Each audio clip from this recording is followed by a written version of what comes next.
Bonjour à tous, je vous retrouve pour vous faire la présentation d'un livre que j'ai déjà présenté sur Instagram il y a déjà un petit moment. Mais comme on me l'a demandé, je vous fais la vidéo pour vous le présenter.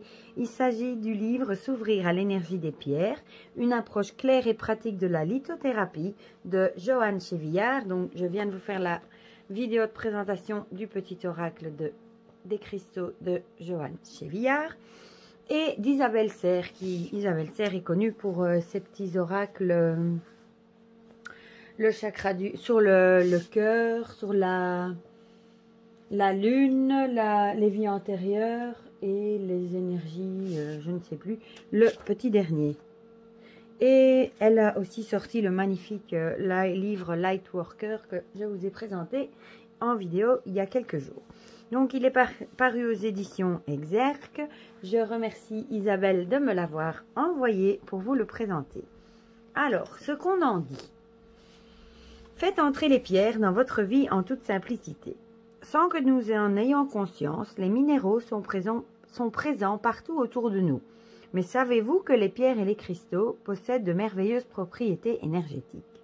Dans ce livre très complet, Johanne Chevillard vous guide pour ressentir l'énergie des minéraux. Vous trouverez plus de 60 pierres et cristaux décrits avec précision et simplicité pour en faire les alliés de votre quotidien. Au fil de la pratique, vous découvrirez les minéraux dont vous avez besoin pour vous accompagner dans les différentes sphères de votre vie, afin de gérer vos émotions, apaiser votre mental ou développer votre confiance en vous. Grâce aux guidances inspirées d'Isabelle Serre, vous serez à même d'établir une connexion spirituelle avec chacune des pierres pour redécouvrir et explorer tout votre potentiel. Voilà. Donc, elle est au prix de 22 €. Déjà, je trouve la couverture magnifique. J'adore ce dessin. Vraiment. Vraiment beau. Alors, on a ici le sommaire avec la partie 1. Découverte pratique de la lithothérapie. En 2, ressentir l'énergie des pierres. En 3, l'écoute de vos besoins. Et en 4, les grandes sphères de votre vie. Une synergie entre vos besoins et les pierres. On va le survoler ensemble. Déjà, franchement, les illustrations sont magnifiques. Bon, alors, comme il est écrit, évidemment, avant toute automédication, il faut toujours consulter un médecin ou un professionnel. La lithothérapie ne remplacera jamais un vrai traitement médical. Elle peut aider, mais elle ne peut pas remplacer. Voilà, à notre planète pour toutes ces richesses incommensurables. Donc ici, on retrouve le sommaire. Je ne vais pas vous le relire, je viens de vous le lire. Voilà. J'aime bien les couleurs, les dégradés, c'est très joli. Des pierres pour le bien-être. J'aime beaucoup les dessins aussi. Ah oui, ici, donc on a des pictogrammes. Donc, pierre à porter la journée avec un petit soleil. Je vais peut-être vous rapprocher. Je vais enlever ma labradorite. Et je vais vous rapprocher un petit peu. Voilà, vous verrez mieux, je pense. Youp et youp.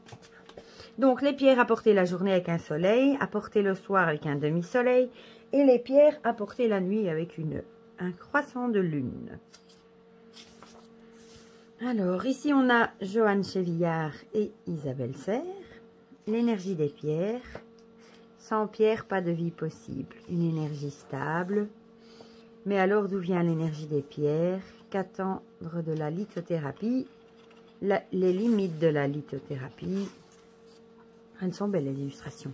Ce qu'on va découvrir, les pierres sont une ouverture à soi-même et à sa propre énergie. Oh, regardez-moi comme c'est beau. C'est vraiment beau, les illustrations. Découverte pratique de la lithothérapie en première partie. Oh, une améthyste. Je rêverais d'avoir une druse comme ça, d'améthyste. Mais bon, mon portefeuille, ça coûte quand même assez cher. Mais un jour, j'y investirai, c'est sûr. Faire entrer les pierres dans votre vie avec simplicité. Quelques termes utiles en lithothérapie et énergétique. Oui, donc les mots, ancrage. Ça, c'est vraiment les définitions. Énergie négative ou positive, les différents aspects des pierres et leur influence énergétique. Oui, là, on va nous parler des pierres brutes, comme celle-ci que je vous ai montrée, qui est une pierre brute, tourmaline brute. Les pierres taillées, et comme celle-ci, par exemple, et les cristaux bruts. Les cristaux taillés. Et ben les pierres roulées, ben, c'est plus ceux-ci qui ont été polis. Voilà. Voilà, voilà. Les pendentifs, les colliers, les malas, les bracelets, les bagues. Ah, c'est génial. Les boucles d'oreilles et les sertissages de bijoux. C'est chouette, ça. Ici, on a des photos avec les noms des pierres. Génial. Alors, la forme de la pierre a-t-elle une importance? On va nous donner toutes les formes qui existent de pierre et nous expliquer. Porter les pierres au quotidien. Combien porter de pierres et combien en même temps? Oui, voilà. Ça, au maximum 3 pierres en permanence. Il ne faut pas mettre 20 différentes dans les poches. Ou vous pourrez avoir des petits soucis quand même. Surtout qu'il y a des pierres qui annulent les effets d'une autre, etc. À quel moment porter sa pierre? La dimension de la pierre a-t-elle une influence? Oui, la taille du coup. Doit-on programmer ses pierres? Pierre, astrologie et autres symboliques. Pierre et écologie, le respect de mise. Placer des pierres dans son lieu de vie. Dans l'entrée, salon, cuisine, voilà. Elle nous donne des exemples. Chambre, etc. Chapitre 2, choisir ses pierres. Avec des témoignages. La couleur peut vous guider dans vos choix de pierres. Il y a toujours des belles photos, des belles illustrations. La couleur des pierres qui correspond. Voilà, par exemple, le rose, comme le quartz rose, correspondra plus à l'amour, tendresse, douceur, tranquillité. Formation des minéraux, un plus dans le choix de vos pierres. Pierres métamorphiques. En 3, prendre soin de ces pierres. Là, par exemple, ici, on va parler de la purification. Voilà, l'intention que vous allez poser sur la purification est très importante. Il y a plusieurs méthodes avec le sel, mais il faut faire très attention parce qu'il y a des pierres qui ne supportent pas le sel. Les mettre dans la terre, les enterrer pendant une nuit, par exemple une semaine.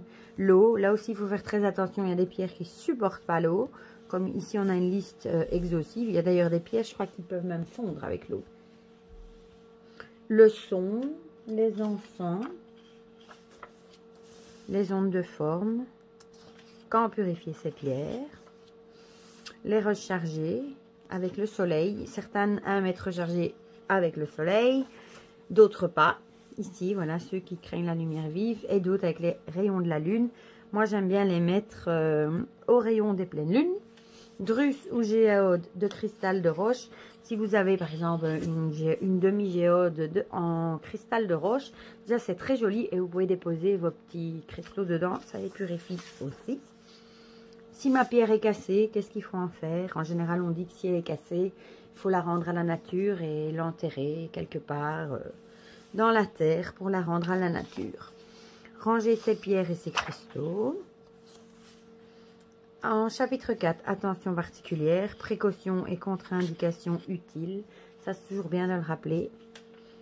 Pierres traitées, falsifiées et autres abus. Malheureusement, comme la lithothérapie prend un essor terrible, ça a de plus en plus de succès, ben, évidemment, il y a de plus en plus de contrefaçons, de copies, malheureusement. Donc, soyez quand même prudents, prudentes aussi.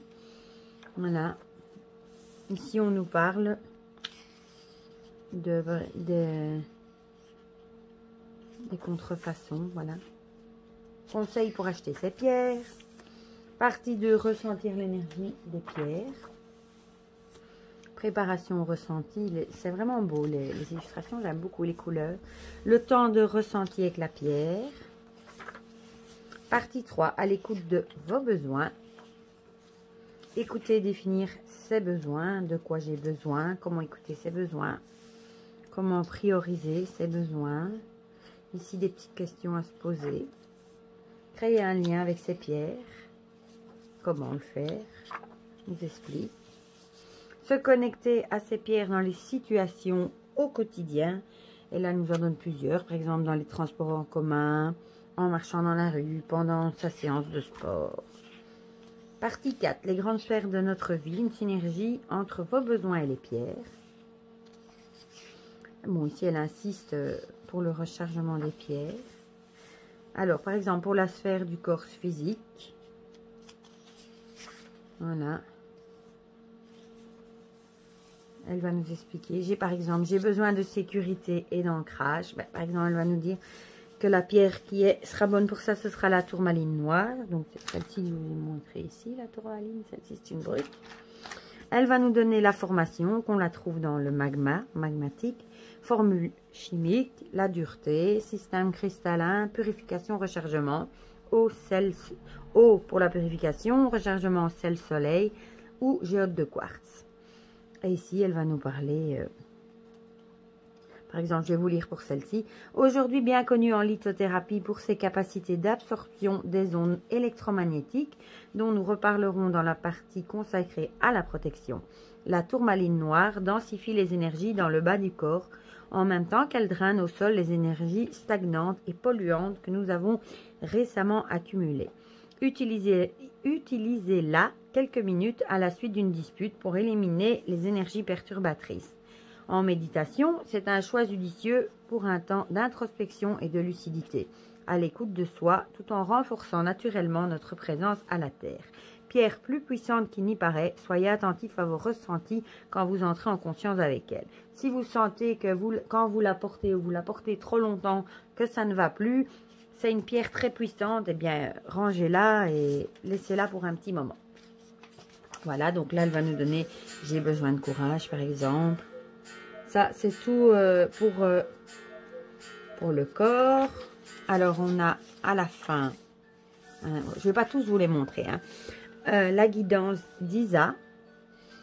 Les explications de la guidance d'Isa, voilà, et avec des questions. Première carte, deuxième carte, troisième carte, ça c'est super chouette. Avec, vous reconnaissez ici, l'oracle d'Isa. Voilà. Alors, pour la sphère de la confiance et des valeurs, là, on va vous dire, par exemple, ce sera beaucoup les marrons et les jaunes. Donc, on va parler bois fossile, bronzite. Celle-là, je vous l'ai montré, la bronzite. Elle est où? Elle est ici, la bronzite. Voilà. Et alors, la même chose, toujours la même chose. Voilà. Ensuite, par exemple, j'ai besoin de rayonner qui je suis. Respirer et revenir à soi, la bulle de joie. Alors, bon, on a à chaque fois, toujours à la fin, la guidance d'Isa. Pour la sphère des émotions, par exemple, j'ai besoin de douceur et de tendresse émotionnelle. J'ai besoin de libérer des émotions trop pesantes. Laisser aller la tristesse. Toujours la guidance d'Isa à la fin. Pour la sphère de la communication, on va nous dire c'est plus les pierres dans les bleus clairs. Comme par exemple la quartz-suédoine bleue. Quand j'ai besoin de m'exprimer dans le calme autour de moi. J'ai besoin de m'exprimer haut et fort. La guidance d'Isa. Pour la sphère du mental, ce sera plus les pierres bleu foncé, bleu clair et jaune. Par exemple, j'ai besoin de calmer mon mental, de rafraîchir mes idées. Zoom sur les pierres et le stress et le sommeil. J'ai besoin de concentration, par exemple. Ensuite, toujours la guidance d'Isa. Sphère de l'accomplissement personnel. Là, ce sera plus les pierres violettes, transparentes ou multicouleurs. Par exemple, j'ai besoin de nouvelles perspectives. J'ai besoin de discernement. Un zoom sur le cristal de roche. J'ai besoin d'alignement, etc. La guidance d'Isa. Alors ici, on a des duos de pierres. Associer les pierres entre elles. Par exemple, on va prendre laquelle? Cornaline et citrine. Ces deux pierres réchauffent le corps dans la bonne humeur, apportent gaieté et dynamisme, vivifient l'esprit et laissent la porte ouverte à une meilleure interaction avec notre entourage. Association parfaite lors des petits coups de blues que l'on rencontre de temps en temps. Focus sur les pierres de protection. Des pierres pour améliorer son ancrage, évidemment la tourmaline, la labradorite. Des pierres pour améliorer son centrage, œil de tigre. Pierres pour améliorer son alignement. Le cas particulier des moquis, par Isa. Le mot de la fin, des annexes. Avec des questions générales. C'est pas mal, foire aux questions. Génial, ça. Ah, chouette. Par exemple, si une pierre peut nous faire du mal. Génial. Doit-on porter les pierres sur les chakras? Comment purifier ces pierres? Quand? Alors, une bibliographie, tout en français. Des remerciements, des informations pratiques, contrat d'engagement avec mes pierres, un index des pierres, c'est facile. Par exemple, si on se dit, ah, améthyste, voilà, je voudrais voir toutes les infos. Et on les retrouve toutes ici. Voilà. Et voilà. J'espère que cette présentation vous aura plu. C'est un livre que j'aime vraiment beaucoup. Déjà pour son approche, pour ses illustrations. Et je le trouve vraiment super génial. Voilà, ben, à très vite pour de prochaines vidéos.